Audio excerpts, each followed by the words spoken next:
लखनऊ में 9 अक्टूबर को बसपा के राष्ट्रीय अध्यक्ष मायावती ने काशीराम परिनिर्वाण दिवस पर एक विशाल रैली कर राजनीतिक गलियारों में नई हलचल पैदा कर दी है। लाखों की भीड़ ने यह स्पष्ट कर दिया कि बसपा को समाप्त मानने वाले राजनीतिक विश्लेषकों और विरोधी दलों को अब अपनी धारणा पर पुनर्विचार करना होगा।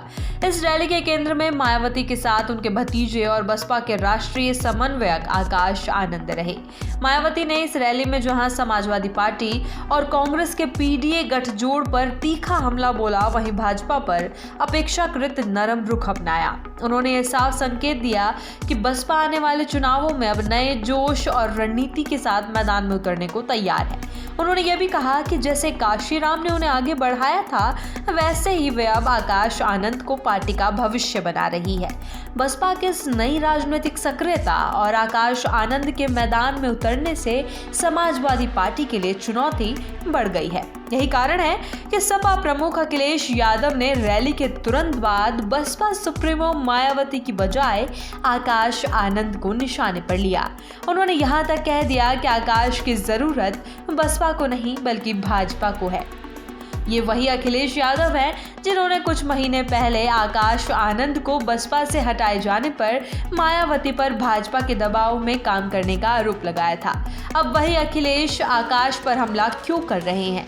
राजनीतिक विश्लेषकों के मुताबिक इसका सीधा संबंध सपा के पीडीए समीकरण से है। दरअसल मायावती की इस रणनीति से सपा को डर है कि दलित वोटरों का बड़ा हिस्सा, विशेषकर जाटव समाज, फिर से बसपा की ओर लौट सकता है। 2024 के लोकसभा चुनाव में सपा कांग्रेस गठबंधन ने संविधान खतरे में है और पीडीए के नारे के जरिए बड़ा दलित पिछड़ा वोट बैंक अपने पक्ष में किया था।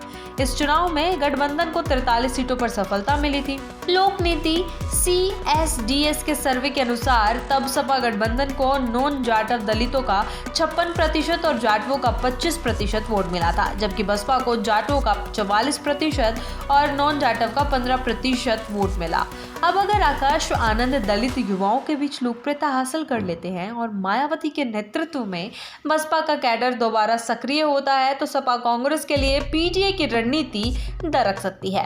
इसलिए सपा ने अब अपनी रणनीति बदली है। उन्होंने मायावती की बजाय आकाश को भाजपा का मोहरा साबित करने की कोशिश की है, ताकि दलित वोटरों को यह संदेश दिया जा सके कि बसपा अब भाजपा की बी टीम बन चुकी है। बसपा की रैली के बाद सपा ने अपने दलित नेताओं को सक्रिय कर दिया है। उन्हें दलित समुदाय के बीच जाकर संवाद करने और उत्पीड़न के मामलों को आक्रामक रूप से उठाने के निर्देश दिए गए हैं। रायबरेली में वाल्मीकि युवक की हत्या का मामला इसका ताजा उदाहरण है, जहां सपा ने तेजी से प्रतिक्रिया दी। सपा सांसद प्रिया सरोज ने मायावती के भाषण पर पलटवार करते हुए कहा कि यदि वे चाहती तो पिछले 8 सालों में भाजपा सरकार से बेरोजगारी और दलितों पर अत्याचार के मुद्दे उठाती, लेकिन उन्होंने चुप्पी साधे रखी। दूसरी ओर भाजपा इस पूरे घटनाक्रम को जातिवादी राजनीति का नाम दे रही है। भाजपा प्रवक्ता राकेश त्रिपाठी का कहना है कि सपा और बसपा दोनों ही दल विकास की बजाय जाति आधारित राजनीति कर रहे हैं। उन्होंने कहा कि भाजपा ने ओबीसी और दलितों के जनधन खाते खुलवाकर